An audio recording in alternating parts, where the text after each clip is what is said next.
বেগুন এবং আলু এই ভাজিটা যারা খান নাই তারা একবার হলো চেষ্টা করে দেখবেন বাসায় রান্না করে। এটা এত বেশি মজাদার, রুটি পরোটার সাথেও কিন্তু অনেক মজা লাগে এই আলু এবং বেগুনের এই তরকারিটা।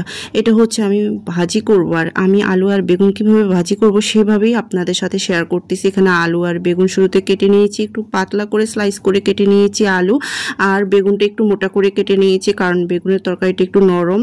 আর অন্যদিকে পেঁয়াজ, কাঁচামরিচ, টমেটো কেটে নিয়েছিলাম। শুরুতেই পাতিল বসিয়ে পরিমাণ মতো তেল দিয়ে দিলাম। তেল দিয়ে পেঁয়াজ, কাঁচামরিচ, টমেটো এগুলো দিয়ে একটু ভেজে পরিমাণ মতো লবণ, তারপরে 1 টেবিল চামচ আদা বাটা, রসুন বাটা, জিরা গুঁড়া এগুলো দিয়ে ভালো করে নেড়ে ছেড়ে কিছুটা হলুদ গুঁড়া এবং হালকা একটু মরিচ গুঁড়াটা দিলেও ইচ্ছা, না দিলেও ইচ্ছা, দিয়ে সব মশলা কিছুটা পানি দিয়ে যে মশলাটা কষানো হয়েছে সেই মশলাটার উপরে বেগুনটা আর আলুটা দিয়ে দিয়েছি। আলু আর বেগুনটা মশলা কষানোর পানির মধ্যেই হয়ে যাবে, এখানে আর কোনো পানি অ্যাড করব না। জাস্ট হচ্ছে এখন ঢাকনা দিয়ে দিয়েছি, ঢাকনা দিয়ে তুলে কিছুক্ষণ পরে যখন ভাজা হয়ে গেছে ধনিয়া পাতা দিয়ে সুন্দর করে নামিয়ে নিয়েছি আর বাটির মধ্যে ঢেলে নিলাম। দেখেন কালারটা অনেক সুন্দর হয়েছে, আর রুটি পরোটার সাথে খেয়ে দেখতে পারেন এটা কেমন। আজকে আপনাদের সাথে একটা খুবই মজাদার রেসিপি শেয়ার করব, কাঁকরোলের রেসিপি। আর আজকে এই কাঁকরোলের রেসিপিটি আমি একটু অন্যরকম ভাবে রান্না করেছি। ছোটবেলায় এটা আমি আমার দাদির হাতে খেয়েছি, তো ভাবলাম ছোটবেলায় দাদির হাতের রান্নাটা আজকে আপনাদের সাথে শেয়ার করে ফেলি। হ্যালো এভরিওয়ান, এখানে আমি নিয়েছিলাম কাঁকরোল, আলু আর রুই মাছ। এটা দিয়ে খুবই মজাদার এবং সুস্বাদু রেসিপিটি রান্না করব। এই তরকারিটা ছোটবেলায় যখন দাদির হাতে খেয়েছিলাম তো বারবার দাদির কথা খুব মনে পড়তেছে। আর এই যে এখানে শুরুতে আমি নিয়েছিলাম হচ্ছে রুই মাছগুলোকে আমি ছোট ছোট টুকরো করে কেটে নিয়েছি হচ্ছে কাঁকরোল এবং আলু কাঁকরোল আমি পাতলা করে স্লাইস করে কেটে নিয়েছি কারণ এটা এইভাবে রান্না করব। আর রুই মাছ হচ্ছে আমি আজকে ভেজে রান্না করব না, এটা হচ্ছে আমি আমার দাদির রেসিপি রান্না করতেছি, তাই যেভাবে রান্না করছি সেভাবে শেয়ার করতেছি। রুই মাছগুলোকে ছোট ছোট টুকরা করে নিয়েছিলাম পেঁয়াজ, কাঁচামরিচ, টমেটো এগুলো আগে থেকে কেটে নিয়েছি। চুলায় হচ্ছে প্রথমে পাতিল বসিয়ে পরিমাণ মতো তেল দিলাম, তারপরে পেঁয়াজ, কাঁচামরিচ, টমেটো এগুলো দিয়ে এগুলো ভেজে পরিমাণ মতো লবণ দিয়েছিলাম আদা বাটা, রসুন বাটা, জিরা গুঁড়া এগুলো 1 টেবিল চামচ পরিমাণ করে দিয়েছি হলুদ গুঁড়া, মরিচ গুঁড়া দিয়ে সব মশলা কিছুটা পানি দিয়ে মশলাটা কষিয়ে দেন মাছগুলা দিয়ে দিলাম। মাছগুলা দিয়ে কষানোর পরে মাছটা তুলে নিয়েছি, তারপরে দিয়েছিলাম হচ্ছে আলু এবং কাঁকরোল, সেটাও সুন্দর করে কষিয়ে নিয়েছি। এবার হচ্ছে আলু, কাঁকরোল, মাছ সব একসাথে দিয়ে পরিমাণ মতো পানি দিয়ে লাস্টে ধনিয়া পাতা দিয়ে তরকারিটা নামিয়ে নিয়েছি। অনেক দিন পরে অনেক খাওয়ার ইচ্ছা ছিল কাঁঠালের বিচি ভর্তা। প্রায় মনে হয় 2-3 বছর পরে আমি এই ভর্তাটা তৈরি করেছি পাটায় বেটে। আমার কাছে এই ভর্তাটা অনেক বেশি মজা লাগে, কিন্তু করার জন্য খেতে পারি না। আর আমি কিভাবে তৈরি করেছি সেটার লাস্ট কিছুটা অংশ আপনাদের সাথে শেয়ার করব। এখানে আমি কিছু কাঁঠালের বিচি ভালো করে টেলে খোসা ছাড়িয়ে কিছুটা ভিজিয়ে রেখেছিলাম নরম হওয়ার জন্য। তারপরে নিয়েছিলাম পেঁয়াজ, কাঁচামরিচ, রসুন, ধনিয়া পাতা, সেগুলোকে কুচি করে কেটে তেলের মধ্যে একটু ভেজে নিয়েছিলাম লবণ দিয়ে।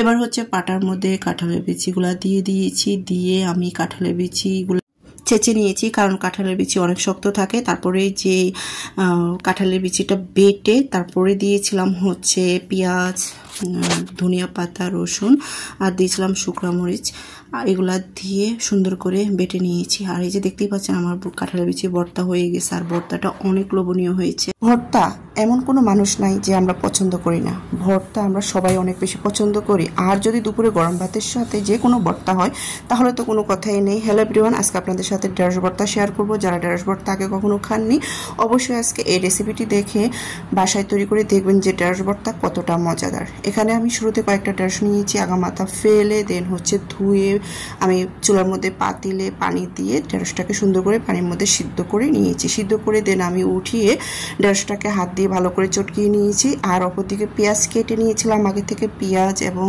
হচ্ছে শুকনো মরিচ গুঁড়া আর দিয়েছিলাম হচ্ছে সরিষা তেল, এগুলা লবণ দিয়ে ভালো করে চটকিয়ে দেন হচ্ছে ধনিয়া পাতা দিয়ে সুন্দর করে হাত দিয়ে মেখে নিয়েছি। আর এই ঢেঁড়স ভর্তা এত মজা, জাস্ট দুপুরে গরম ভাতের সাথে জমে যায়। বাচ্চাদের পছন্দ হচ্ছে নুডলস, আর নুডলস কিন্তু বাচ্চাদের টিফিনের জন্য আমরা মায়েরা বেশি গুরুত্ব দিই। আর এই নুডলস আমি হচ্ছে বিভিন্ন সময়ে বিভিন্ন সময় ভুজে আমি হচ্ছে নুডলস তৈরি করি হাতের কাছে সময় অনুযায়ী। এখানে আমি ম্যাগি নুডলস তৈরি করতেছি। আগে চিকেন রান্না ছিল, তো সেই অবশিষ্ট চিকেন দিয়ে ডিম দিয়ে আমি হচ্ছে নুডলসটা আগে থেকে সিদ্ধ করে দেন হচ্ছে সুন্দর করে বাচ্চাদের আজকে টিফিনের নুডলস তৈরি করে দিয়েছি, ম্যাগি নুডলস। এই ধরনের ভর্তাগুলো দেখলে আমাদের সবারই জিভে পানি চলে আসে। আজকে আপনাদের সাথে আমি পেয়ারা ভর্তা শেয়ার করব। এই পেয়ারা ভর্তা আমি কিভাবে তৈরি করি সেভাবে শেয়ার করব। দুপুরে আসলে এই ধরনের ভর্তাগুলো খেতে ভীষণ ভালো লাগে। যখন বাইরে থেকে আসি তখন ধরেন পেয়ারা ভর্তা, আম ভর্তা, আনারস ভর্তা এই ধরনের ভর্তাগুলো হলে এত বেশি ভালো লাগে। তো এখানে হচ্ছে আমার বড় মেয়ে পেয়ারাগুলা কেটে দিয়েছে সুন্দর করে স্লাইস করে। দেন হচ্ছে আমি এটা এখন বানাবো, মানে তৈরি করে নিব পেয়ারা ভর্তাটা। তো এখানে আমি চিলি ফ্লেক্স দিয়েছি, লবণ দিয়েছি, ধনিয়া পাতা কুচি দিয়েছি, আর দিচ্ছি হচ্ছে লেবুর রস। আমি পেয়ারা ভর্তাতে সবসময় লেবুর রসটা ব্যবহার করি, কারণ আমার কাছে একটু টক টক তাহলে ভালো লাগে পেয়ারা ভর্তার সাথে।